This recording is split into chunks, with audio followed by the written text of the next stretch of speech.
Hello everyone, VIP exam YouTube channel में आप सभी का स्वागत रहने वाला है। तो 21 सितंबर 2023 से रिलेटेड जितने भी ट्रेंडिंग करंट अफेयर के प्रश्न हैं उन सभी प्रश्नों को देखने वाले, तो चैनल के साथ जुड़े रहिएगा।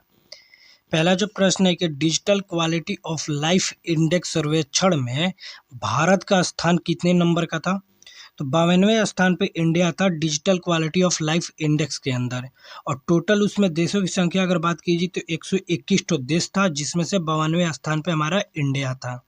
और साथ ही में अगर बात किया जाए कि digital quality of life index जो है क्या है, तो यह एक टर्म है जो कि इंटरनेट और डिजिटल प्रौद्योगिकी के साथ जुड़ा हुआ है और यह व्यक्तिगत और सामाजिक जीवन की गुणवत्ता और सुख संतोषों को मापने के लिए इसको प्रयुक्त किया जाता है। जैसे कि पैरामीटर होता है उस टाइप से इसका भी यूज किया जाता है।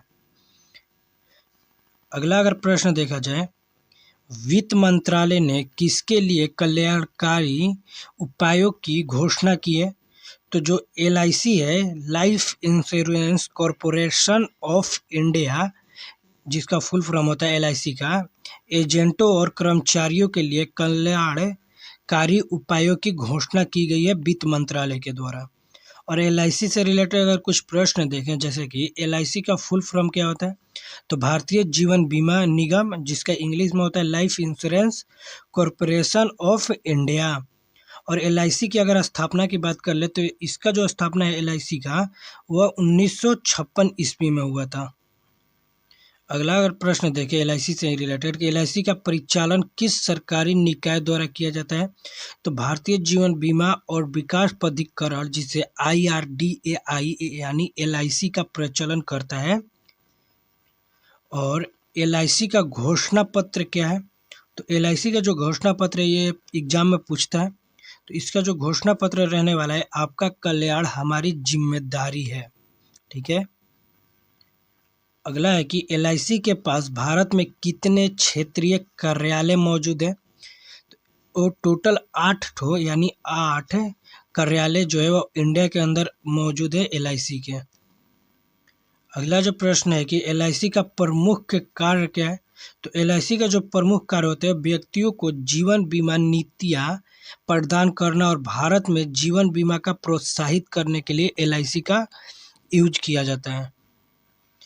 अगला अगर प्रश्न देख लिया जाए कि WHO ने, जिसका फुल फॉर्म होता है वर्ल्ड हेल्थ ऑर्गेनाइजेशन, WHO आपने नाम सुना होगा, WHO यानी वर्ल्ड हेल्थ ऑर्गेनाइजेशन ने अब किस विषय पर पहली रिपोर्ट जारी की है, तो रक्तचाप के वैश्विक प्रभाव है उन पर अपने पहली रिपोर्ट जारी करी है।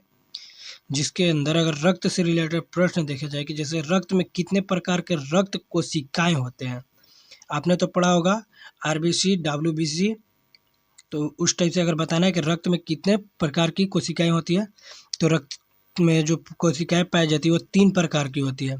लाल रक्त कोशिकाएं यानी रेड ब्लड सेल, सफ़ेद रक्त कोशिकाएं यानी वाइट ब्लड सेल्स, एक तो होता है तीसरा नंबर का थ्रोम्बोसाइट्स, जिसका इंग्लिश में हम बोलते हैं प्लेटलेट। ठीक है।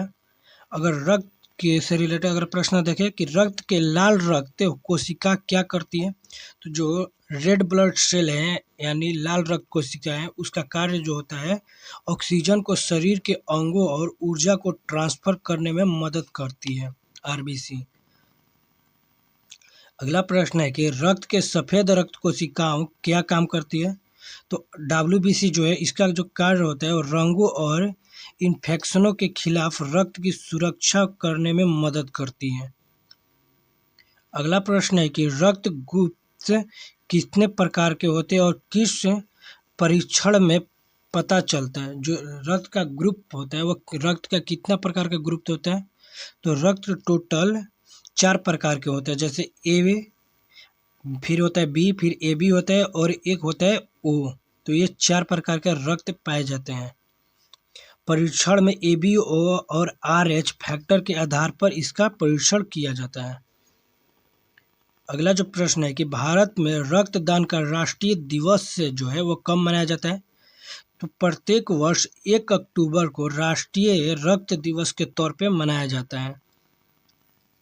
अगला अगर प्रश्न देखें कि भारतीय विमानपत्त प्राधिकरण ने किसे शामिल किया है, AI उड़ान परीक्षण के बेड़े में। तो जो 2 नए B-360 प्रकार के जो विमान हैं उनको शामिल किया गया है। अगला जो प्रश्न है कि नीरज चोपड़ा कहाँ दूसरे स्थान पर रहे हैं? तो जो अमेरिका के यूजिन में डायमंड लीग फाइनल चल रहा था, वहाँ पर नीरज चोपड़ा का जो स्थान था वो 2nd नंबर का स्थान था। अगला प्रश्न है कि किस क्षेत्र पर केंद्र ने किसानों के लिए 3 गेम चेंजिंग पहल की शुरुआत की है? तो कृषि के यानी एग्रीकल्चर के क्षेत्रों में सरकारों के द्वारा 3 गेम चेंजिंग पहल की शुरुआत करी गई है। अगला प्रश्न है कि न्यू दिल्ली में कौन से संगठन का उद्घाटन हुआ है?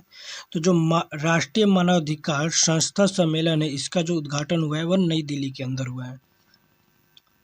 अगला प्रश्न है कि प्रधानमंत्री ने किस संसद भवन का नाम क्या रखने का प्रस्ताव किया है?